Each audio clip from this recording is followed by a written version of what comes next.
So coming for waveguide, corners, bends and twist.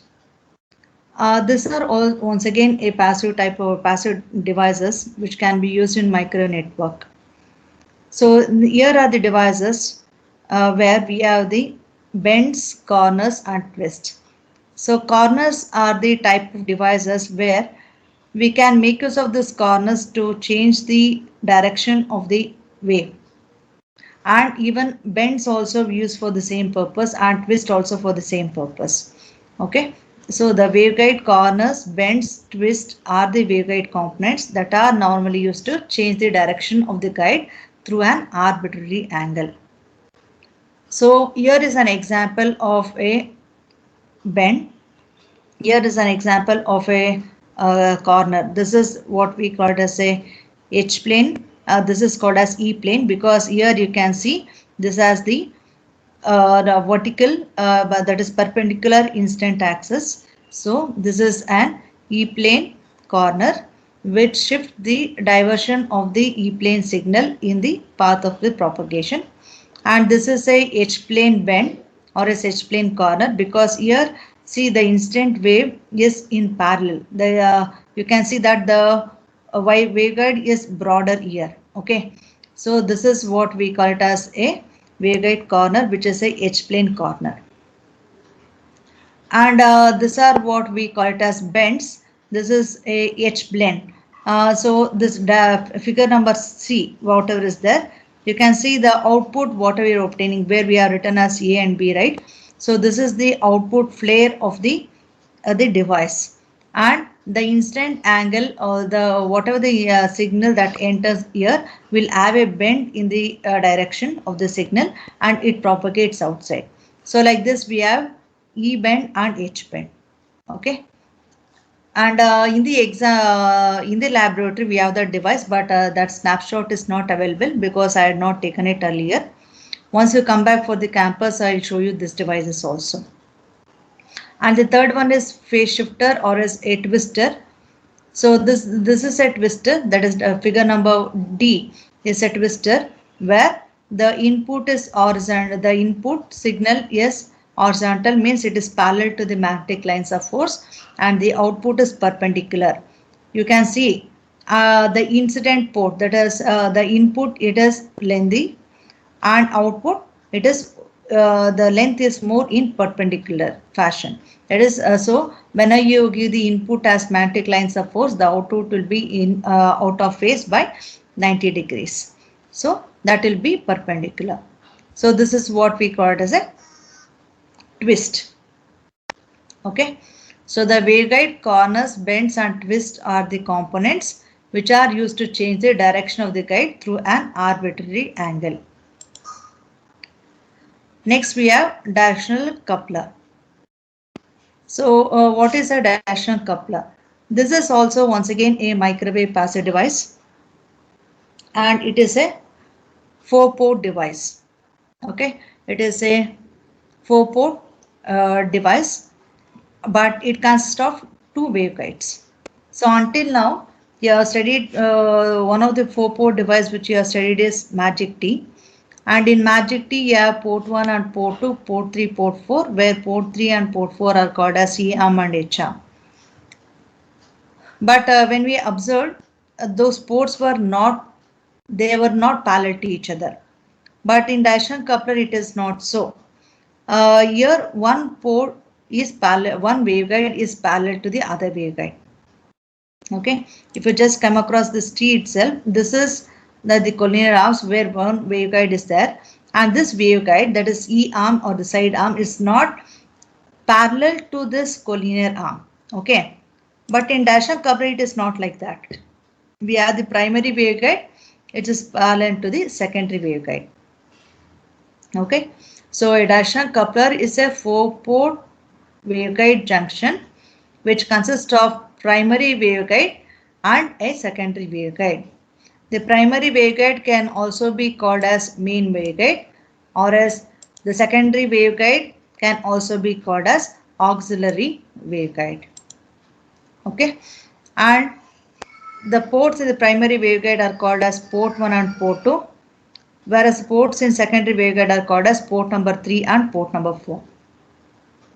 Okay, so here whenever the input, the naming of the ports of a directional coupler is important.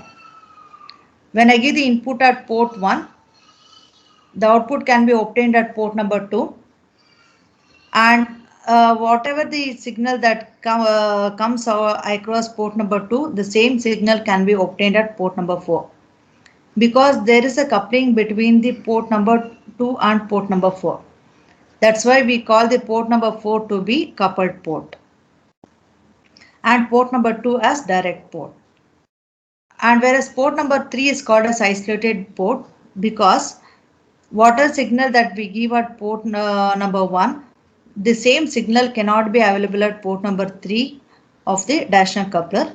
So that's why the port number 3 is called as isolated port. Okay. So a directional coupler is a 4-port device where we have 4 ports, that is port 1, port 2, port 3 and port 4. If I am treating the port number 1 to be an input port, then the port number 2 is the output, which is called as direct port, and next port number 4 we call it as the coupled port, because whatever signal that is available at port number 2, that will be available at port number 4. That's why it is called as coupled port. And port number 3 is called as isolated port, because whatever signal that we give at port number 1, the same thing cannot be availed at port number 3. That's why it is called as isolated port. Okay, you know the meaning of isolation, right? So here, though they are beside, the signal is not available at this port. That's the name. That's the reason why we call this port number 3 as isolation or as isolated port. And how do we analyze the characteristics of a directional coupler? Are by means of 2 parameters. One is the coupling parameter and the other one is directivity. So what is coupling factor and what is directivity? Coupling means it is given by the equation 10 log to the base 10 P1 by P4. Means the input at port 1 divided by the output at port number 4 gives us the coupling, because when we give the input at port 1, whatever the percentage of signal that's available at port 4, that depends upon the coupling between port 2 and port 4. Okay, that's why we call it as coupling factor, that is 10 log to the base 10 P1 by P4. And next is one more thing is directivity. Directivity means whichever signal comes to port 4, that has to return back to port 3 if I want to avail some signal at port number 3. So that is what we call it as directivity. That is 10 log to the base 10 P4 by P3. What is the signal that is available at port number 4 and what signal that will be finally reflecting at port number 3. Okay, so this is what we call it as directivity. Is the points clear? What is a directional coupler? The important factors of directional coupler. And next will be types of directional coupler. So there are basically 3 types of directional coupler. One is 2-hole directional coupler. The second one is 4-hole directional coupler. And the third one is bith-hole directional coupler. So how do we call this as 2-hole, the 4-hole and bith-hole directional couplers are depending upon the hole. Because whenever a wave has to propagate from the travel from primary waveguide to the secondary waveguide, there will be holes which is present in the coupling in between the primary waveguide and the secondary waveguide, and that holes will lead to the propagation of the power from the primary waveguide to the secondary waveguide. Okay, so depending upon how many number of holes are present inside in between the primary waveguide and secondary waveguide, we name the device as 2-hole and 4-hole. So here the diagram A shows the 2-hole directional coupler. This is the 2-hole directional coupler. That is figure number A. This is the 2-hole directional coupler where this is the primary waveguide and this secondary waveguide. And in between this waveguide there is a plane, and Here there are holes. This is hole 1 and this is hole 2. Okay. So, and the distance between the holes should be lambda g by 4. So, as this consists of two holes inside in between the primary waveguide and secondary waveguide, they are called as two-hole directional coupler. And coming for the second type of directional coupler, that is the four-hole directional coupler. Here we can see it has four holes, 1, 2, 3 and 4.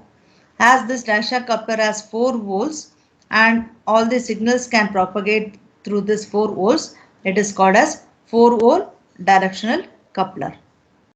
Okay. So by means of number of holes present, we call this as two-hole directional coupler and four-hole directional couplers. And next coming for the third one, that is B-hole directional coupler. So a B-hole directional coupler is the one where the hole will be present in between the two different ports. Okay, so this is the diagram of the B-hole directional coupler where this is the primary waveguide and this is secondary waveguide. In between this movement of the primary waveguide and secondary waveguide, there will be a hole which is present at different angle. So that hole is called as Beath hole. And a scientist by name Beath designed this type of directional coupler where the primary waveguide and secondary waveguide are portable. They are movable. Okay, so that's the purpose why we call this as Beath hole directional coupler.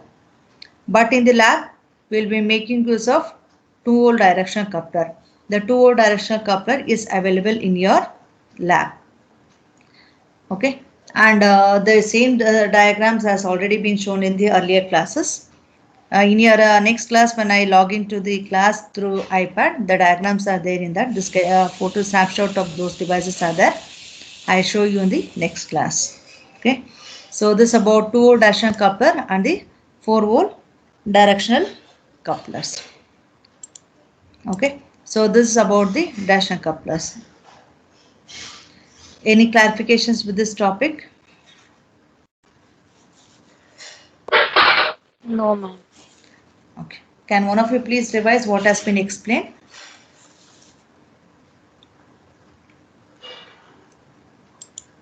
Can one of you please revise? Ma'am, directional coupler, ma'am. It is a port device. Which has two waveguides. It consists of primary waveguide. Yes, ma'am. Primary waveguide, auxiliary waveguide.